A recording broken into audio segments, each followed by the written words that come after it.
Good morning बच्चों। आज सामाजिक ज्ञान की इस क्लास में हम नया चैप्टर शुरू करने जा रहे हैं, भारतीय अर्थव्यवस्था की विशेषता।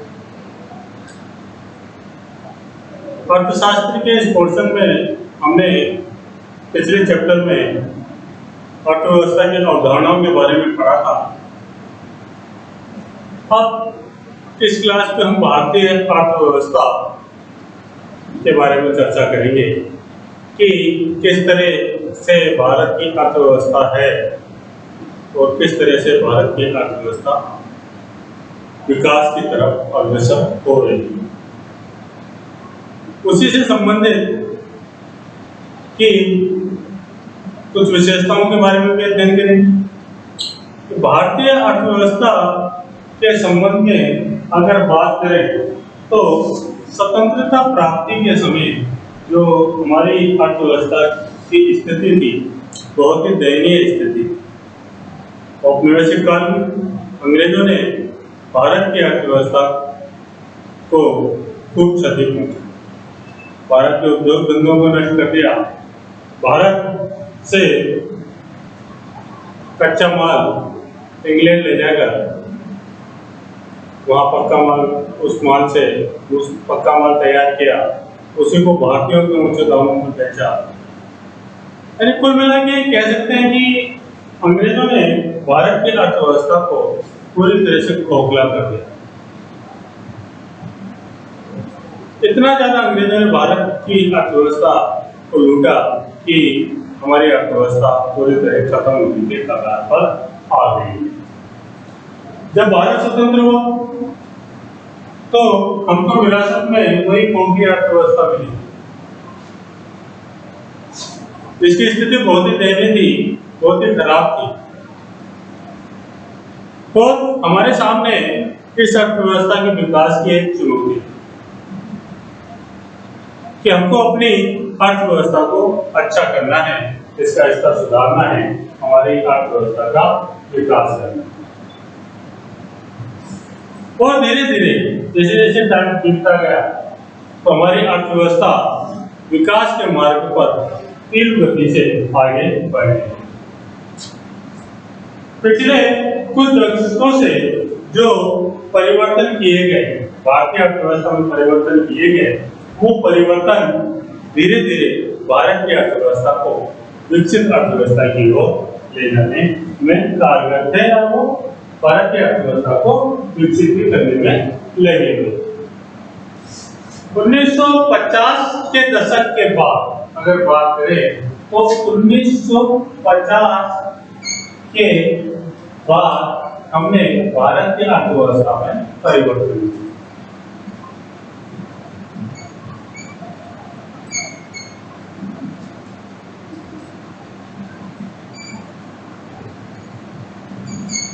और 1990 के बाद तो हमने हमारे देश की अर्थव्यवस्था में ऐतिहासिक परिवर्तन किया, जिसमें हमने उदारीकरण,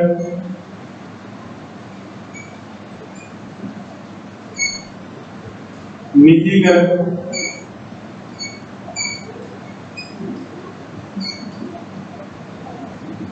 और वैश्वीकरण जैसे परिवर्तनों के माध्यम से, जैसे साधनों के माध्यम से हमारे देश की अर्थव्यवस्था को आगे बढ़ाने का, विकसित करने का प्रयास। यानी भारतीय अर्थव्यवस्था के भविष्य को निर्धारित करने के लिए उदारीकरण, निजीकरण और वैश्वीकरण ने एक महत्वपूर्ण भूमिका निभाई। ये इसी कारण से, इन्हीं के कारण से भारत की अर्थव्यवस्था एक पिछड़ी हुई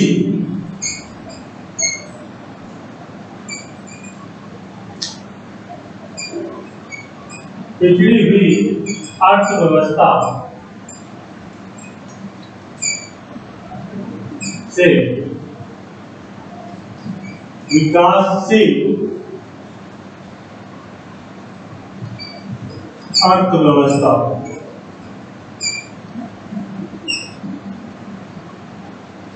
की तरफ बढ़ने लगी। यानी वर्तमान समय में हम इतना कह सकते हैं कि जो भारत की अर्थव्यवस्था है वो पिछड़ी हुई अर्थव्यवस्था और विकासशील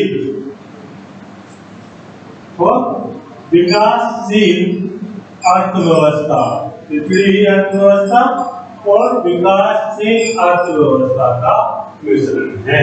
यानी जो भारत की अर्थव्यवस्था है वो पिछड़ी हुई अर्थव्यवस्था और विकासशील अर्थव्यवस्था दोनों का एक मिश्रण है। यहाँ पे दो चीजें आई, पिछड़ी हुई अर्थव्यवस्था और विकासशील अर्थव्यवस्था।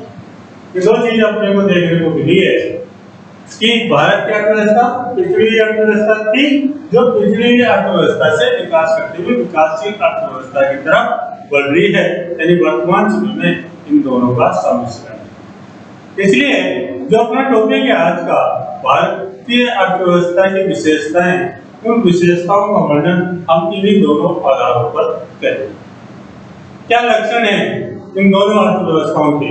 तो सबसे पहले अपन शुरू करते हैं पिछड़ी हुई अर्थव्यवस्था के रूप।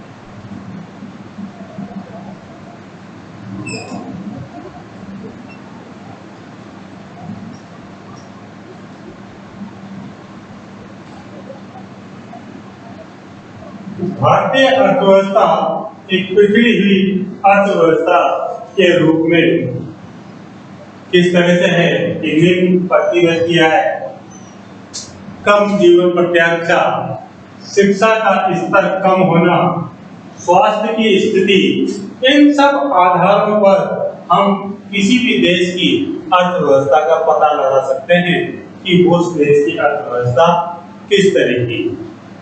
प्रति व्यक्ति आय अगर ज्यादा होगी तो जाहिर सी बात है अर्थव्यवस्था अच्छी होगी, और प्रति व्यक्ति आय कम होगी तो अर्थव्यवस्था खराब होगी। वैसे ही जीवन प्रत्याशा, जन्म के समय की जीवन प्रत्याशा, शिक्षा का स्तर, इन सब आधारों पर हम किसी भी देश की अर्थव्यवस्था के बारे में पता लगा सकते हैं कि भारतीय जो हमारी अर्थव्यवस्था है, जो भारत की अर्थव्यवस्था है वो विकसित अर्थव्यवस्था है। तो पिछड़ी हुई अर्थव्यवस्था के रूप में उसमें क्या क्या लक्षण देखे जा सकते हैं उनके बारे में बात करें, उनकी विशेषताओं की बात करें, तो सबसे पहला जो लक्षण हमारे सामने नजर आता है वो है निम्न प्रति व्यक्ति आय।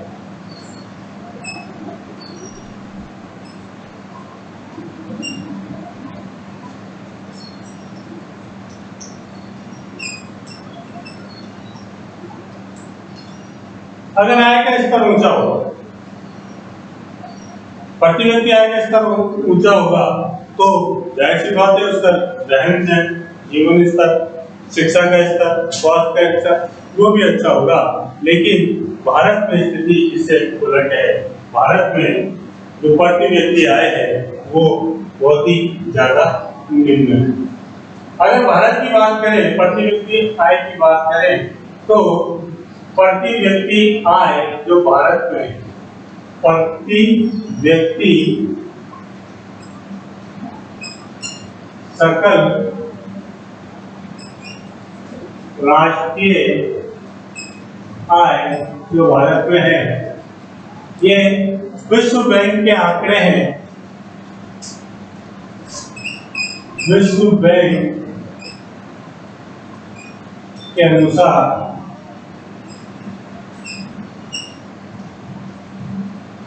2015 जो प्रति व्यक्ति जो आय थी, प्रति व्यक्ति आय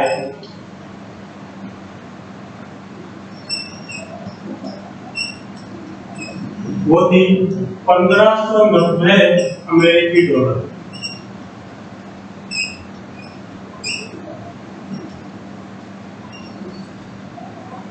प्रति वर्ष। यानी विश्व बैंक के अनुसार 2015 में भारत की प्रतिनिधि आई थी वो 1590 अमेरिकी डॉलर प्रति वर्ष रही। अब 1590 डॉलर एक बहुत ही निम्न आय है जो प्रति व्यक्ति आय है। अब वैसी स्थिति होगी तो जाहिर सी बात है भारत की अर्थव्यवस्था कैसी होगी, पिछड़ी हुई अर्थव्यवस्था। अगर अपन भारत में ही बात करें, प्रति व्यक्ति सकल जो राष्ट्रीय आय है, प्रति व्यक्ति सकल राष्ट्रीय आय है, उसके हिसाब से भारत के स्थान की बात करें तो भारत का विश्व में 170वां स्थान, यानी 1590 डॉलर को लेके 170वां स्थान भारत का विश्व में आता है, यानी 170वें नंबर पर है। तो जाहिर सी बात है ये जो हमारी अर्थव्यवस्था है, ये प्रति व्यक्ति आय है, इन विकसित देशों की जहां तक अपन बात करें, अमेरिका, फ्रांस, जापान की तुलना में तो बहुत कम है ही है, उनकी तुलना में तो बहुत कम है। जबकि जो हमारे पड़ोसी देश है, चीन, श्रीलंका, इनके मुकाबले भी भारत में प्रति व्यक्ति आय कम है, यानी इन देशों से भारत में प्रति व्यक्ति आय कम रही है। प्रति व्यक्ति आय अगर कम रहती है तो लोगों का जीवन स्तर भी एकदम निम्न कैटेगरी का हो जाता है, उसका स्तर भी बहुत कम हो जाता है, नीचे के स्तर का हो जाता है। अगली बात करें जीवन की निम्न गुणवत्ता, दूसरा लक्षण है इसका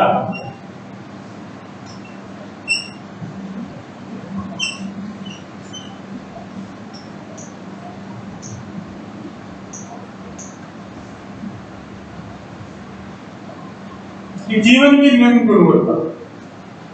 इसमें हम जीवन की गुणवत्ता के लिए जो आंकड़े लेते हैं, इसमें हम शिक्षा का आंकड़ा ले लेते हैं और स्वास्थ्य का आंकड़ा लेते हैं।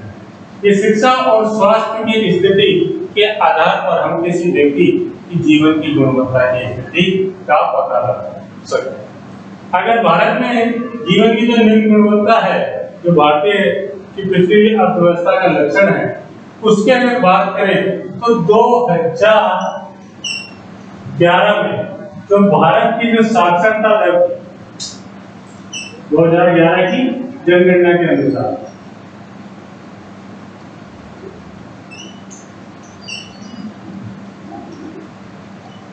वो थी 74.04%। ये भारत की साक्षरता दर थी 2011 की जनगणना के अनुसार। यानी भारत की आज भी 1/4 जनसंख्या निरक्षर है। जिस देश की 1/4 जनसंख्या निरक्षर होगी तो उस देश की में जीवन की गुणवत्ता की क्या स्थिति होगी, आप स्वयं भी अनुमान लगा। इसी तरह से अगर अपन बात करें भारत में जन्म के समय जीवन प्रत्याशा, ठीक है, शिक्षा और स्वास्थ्य की बात कर रहे थे अपन, तो स्वास्थ्य की बात करते हैं अपन कि जन्म के समय जीवन प्रत्याशा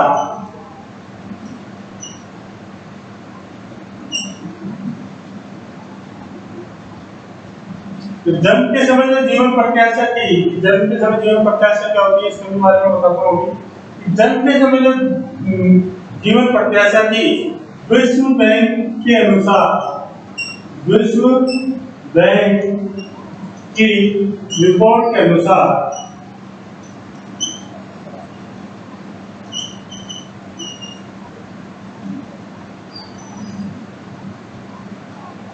वो थी 68 वर्ष।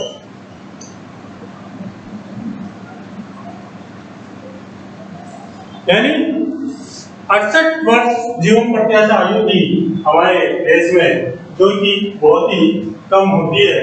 अगर इसको दूसरे देशों से तुलना करें, चीन से या जापान से तुलना करें, तो चीन और जापान की तुलना में ये जीवन प्रत्याशा है, ये बहुत ही कम स्तर की। सबका है बच्चों अपने जीवन प्रत्याशा क्या होती है, जीवन प्रत्याशा उसके बारे में भी आपको बताते हैं कि जीवन प्रत्याशा क्या होती है।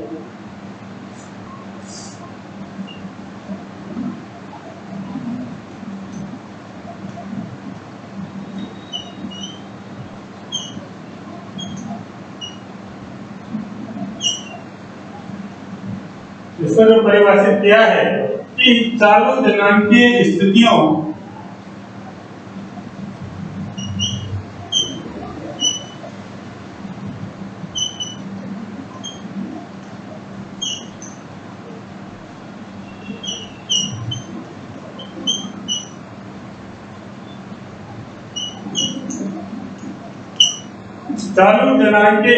में से एक नवजात की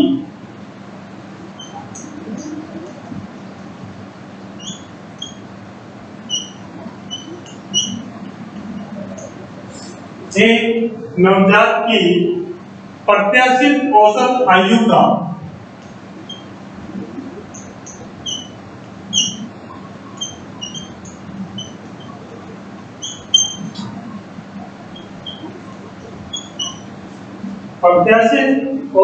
आयु का सांख्यिकीय माप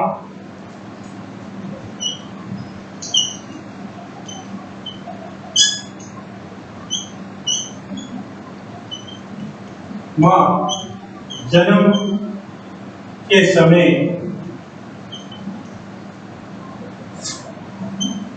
जीवन प्रत्याशा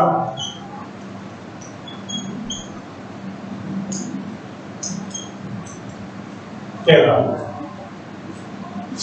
यानी जन्म के समय जीवन प्रत्याशा क्या है कि चालू जनांकीय स्थितियों में से एक नवजात प्रत्याशित औसत आयु का सांख्यिकीय माप जन्म के समय जीवन प्रत्याशा कहलाता है, जो कि भारत में 68 है, जो कि चीन और जापान जैसे देशों की तुलना में से बहुत कम भारत में।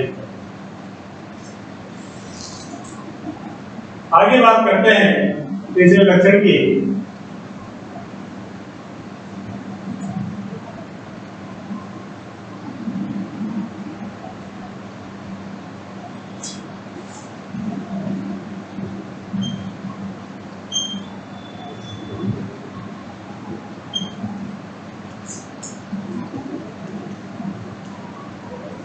गरीबी की समस्या। एक ही गरीबी की समस्या अर्थव्यवस्था तो पूरी तरह से जुड़ी हुई इससे है कि जितने ज्यादा किसी देश में गरीब होंगे तो उतनी ही ज्यादा वहाँ की अर्थव्यवस्था पिछड़ी हुई होगी। और भारत में अगर गरीबी के अनुमान की बात करें तो सुरेश तेंदुलकर ने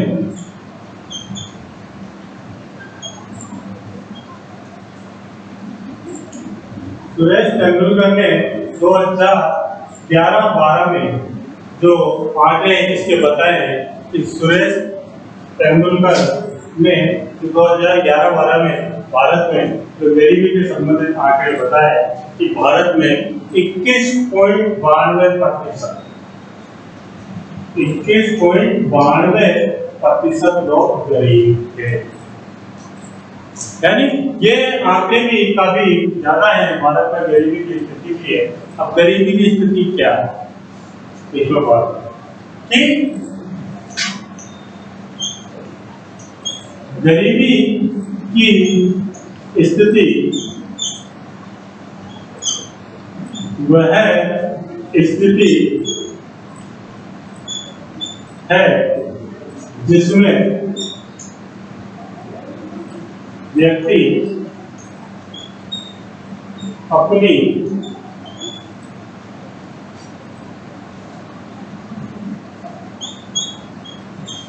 मूलभूत आवश्यकताओं की पूर्ति नहीं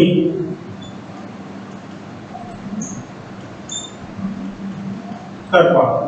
यानी गरीब कौन है कि जो व्यक्ति अपनी मूलभूत आवश्यकताओं की, बुनियादी आवश्यकताओं की पूर्ति नहीं कर पाता, जो व्यक्ति रोटी, कपड़ा और मकान इन जैसी आवश्यक सुविधाओं से वंचित रह जाता है, वो व्यक्ति गरीब की स्थिति में आता है।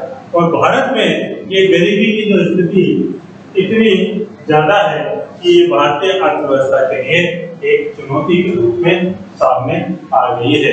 और इस चुनौती के कारण भारत की अर्थव्यवस्था की स्थिति बहुत ज्यादा गंभीर हो रही है।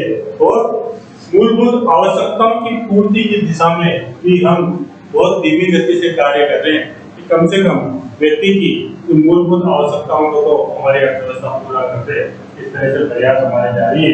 अन्य देशों की तुलना में जो ये प्रगति है वो बहुत ही निम्न स्तर पर है। और आज भी बात करें तो जनसंख्या का एक चौथाई जनसंख्या हमारे देश की गरीबी की स्थिति में फंसी हुई। अगले लेक्चर की बात करते हैं अपन गरीबी की समस्या के बाद, वह है कृषि पर अत्यधिक निर्भरता।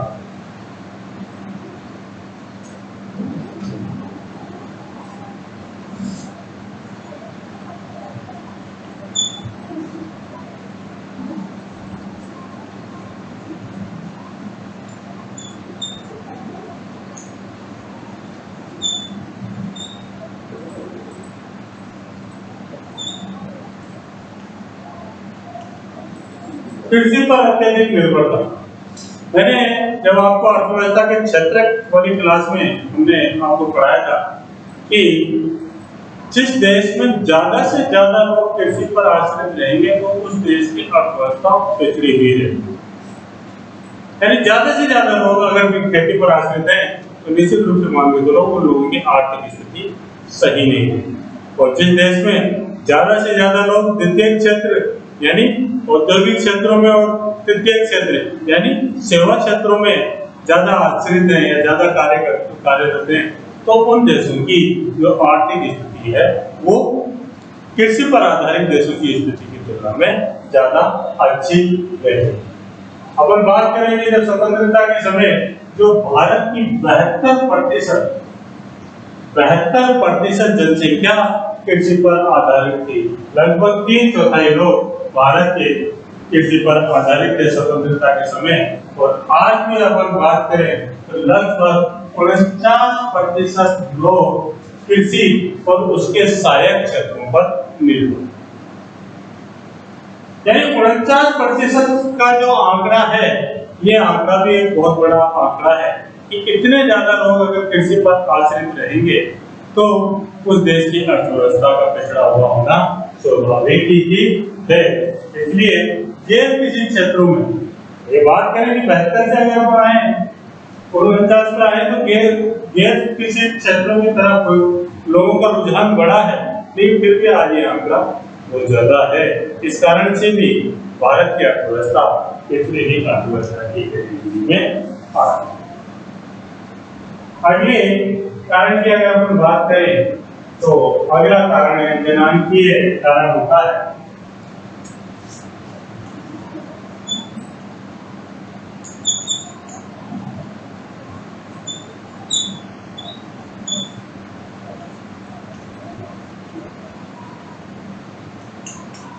इस जनांकीय कारक में हम बात करेंगे जो भारत की जनसंख्या की वृद्धि दर, यानी भारत में जन्म दर की बात करें, जन्म दर, मातृ मृत्यु दर, बाल मृत्यु दर और शिशु मृत्यु दर, इनका स्तर भी काफी ऊंचा बना हुआ।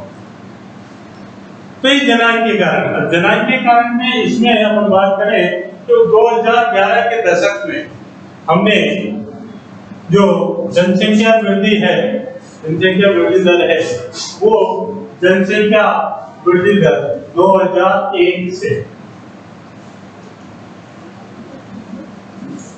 2001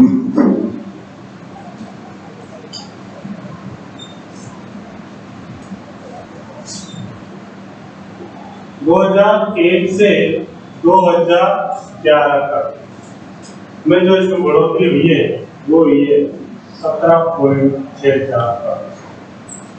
ये जनसंख्या वृद्धि दर रही है। तो इतनी ज्यादा ही हमारी जनसंख्या वृद्धि दर है कि इतने टाइम पे ऑस्ट्रेलिया महाद्वीप की जितनी जनसंख्या है भारत में उतनी जनसंख्या एक बार में बढ़ जाती है। यानी भारत में जनसंख्या का आंकड़ा बहुत बड़ा है। जितनी वृद्धि दर होती है उतनी वृद्धि दर उतनी कुल जनसंख्या ऑस्ट्रेलिया महाद्वीप की रहती है। यानी ये भी एक अर्थव्यवस्था के पिछड़ेपन का बहुत बड़ा कारण है। यहाँ पे अपने जनांकीय शब्द एक आया है, इसको भी समझ लेते हैं क्या है जनांकीय शब्द। सीधे जनांकीय है मानव जनसंख्या का वैज्ञानिक और सांख्यिकीय मानव जनसंख्या का वैज्ञानिक और सांख्यिकीय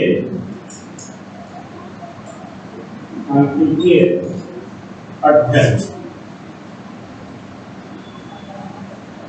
यानी मानव जनसंख्या का वैज्ञानिक और सांख्यिकीय अध्ययन क्या कहलाता है? जनांकीय कहलाता है।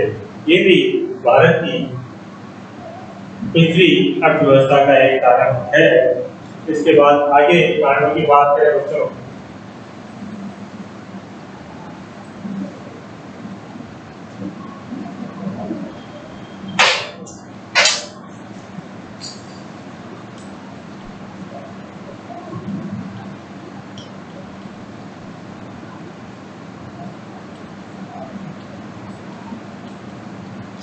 बेरोजगारी की समस्या। बेरोजगारी की समस्या भारत में पहले ही बहुत ज्यादा है। जितने ज्यादा बेरोजगारी किसी देश में होगी उतनी ही दृष्टि से आप ये मान के चलो कि उस देश की आर्थिक स्थिति बहुत ज्यादा खराब होगी।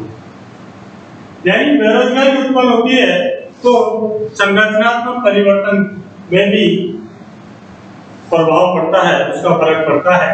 और संरचनात्मक विभिन्न क्षेत्रों में जो संरचनात्मक परिवर्तन होते हैं उन परिवर्तनों की मांग के कारण जो मांग और पूर्ति में यानी उन संरचनात्मक परिवर्तनों में जब किसी की मांग और पूर्ति में जब ऐसा संतुलन पैदा हो जाता है तो कौन सी समस्या उत्पन्न होती है? तो बेरोजगारी की समस्या उत्पन्न होती है। भारत में बेरोजगारी के सभी प्रकार पाए जाते हैं। अगर बात करें भारत में बेरोजगारी के सभी प्रकार पाए जाते हैं, जैसे संरचनात्मक बेरोजगारी या छिपी हुई बेरोजगारी।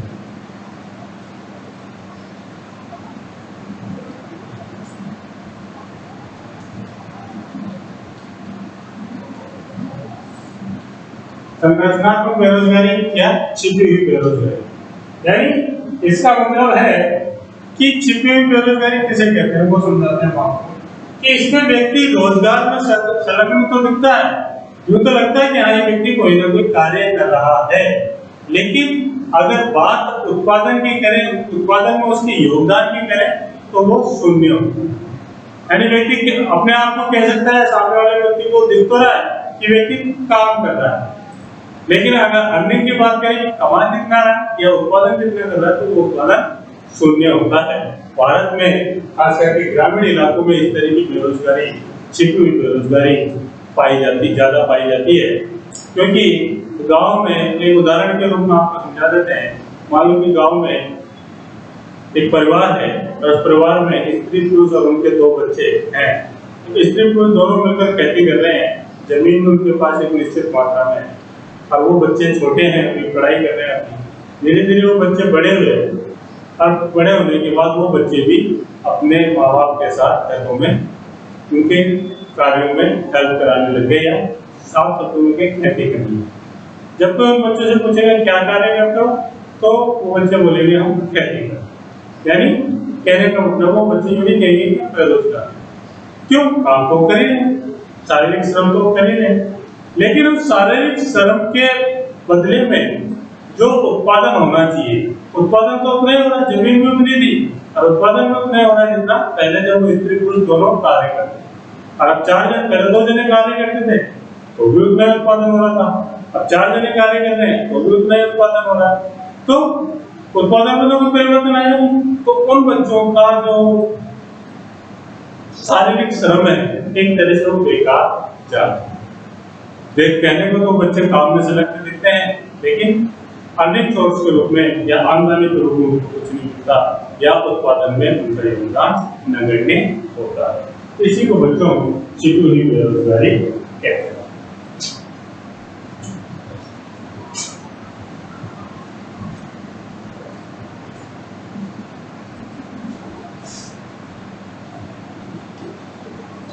अगली जो है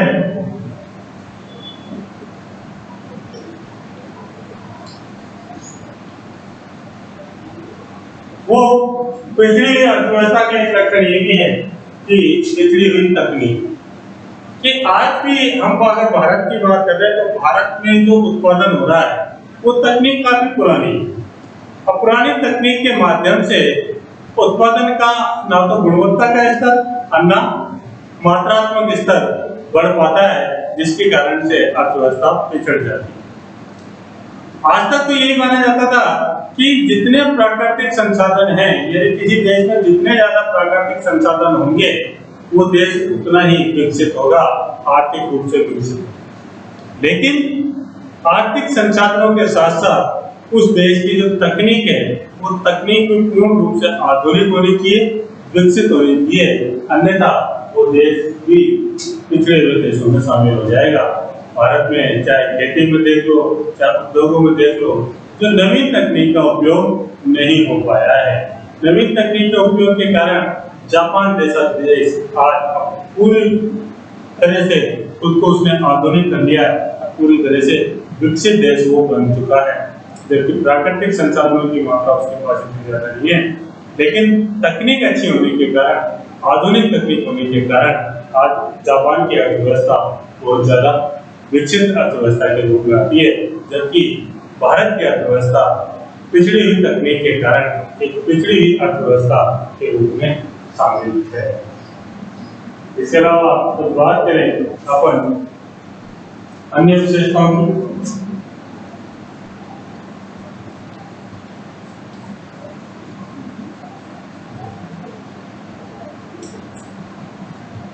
अन्य विशेषताओं में बच्चों अगर अपन बात करते हैं तो एक शब्द आता है यहाँ पे, मानव विकास सूचकांक।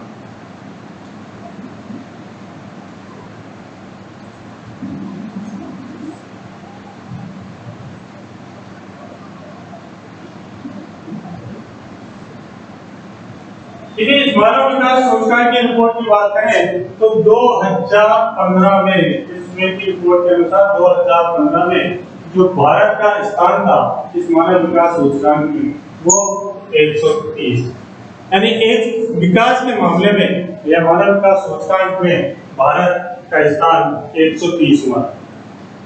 इसको हम ये तो कह सकते हैं कि ये मध्यम सूचकांक वाले देशों में शामिल है, कि भारत मध्यम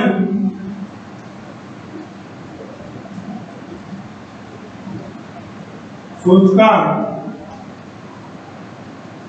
वाले देशों में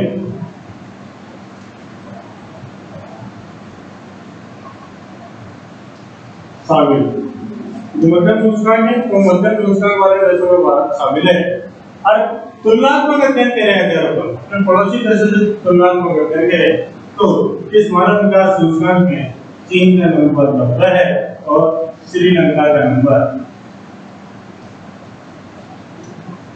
73, यानी चीन 90 नंबर पे, श्रीलंका 73 नंबर पे। उनके मुकाबले भारत का स्थान 130वां है, जो हमारे पड़ोसी देशों के मुकाबले में भी हम काफी पिछड़ी हुई कैटेगरी में आ रहे हैं, और यह एक चिंता का विषय है। इसी चिंता के विषय के कारण हमारे देश की अर्थव्यवस्था काफी ज्यादा पिछड़ी हुई है। अगर ये स्थान ऊपर नहीं आया, धीरे धीरे ऊपर नहीं आया, तो निश्चित रूप से मान चलो भारत की अर्थव्यवस्था बहुत ही पिछड़ी हुई अर्थव्यवस्था में आएगी। भारत में आधार संरचना भी बहुत कमजोर है।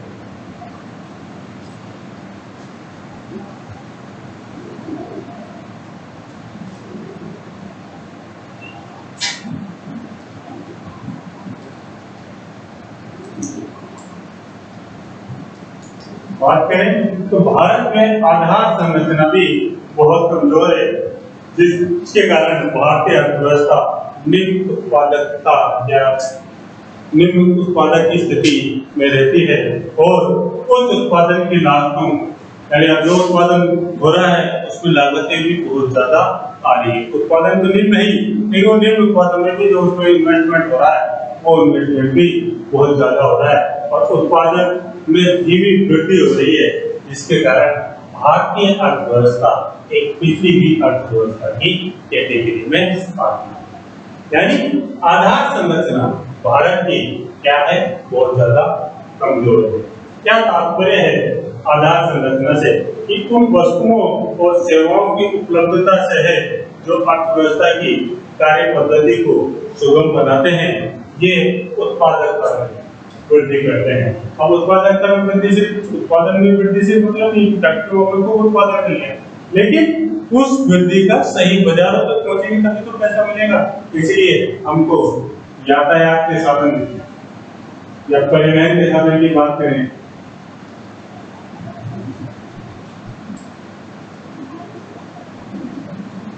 संचार के साधन की बात करें,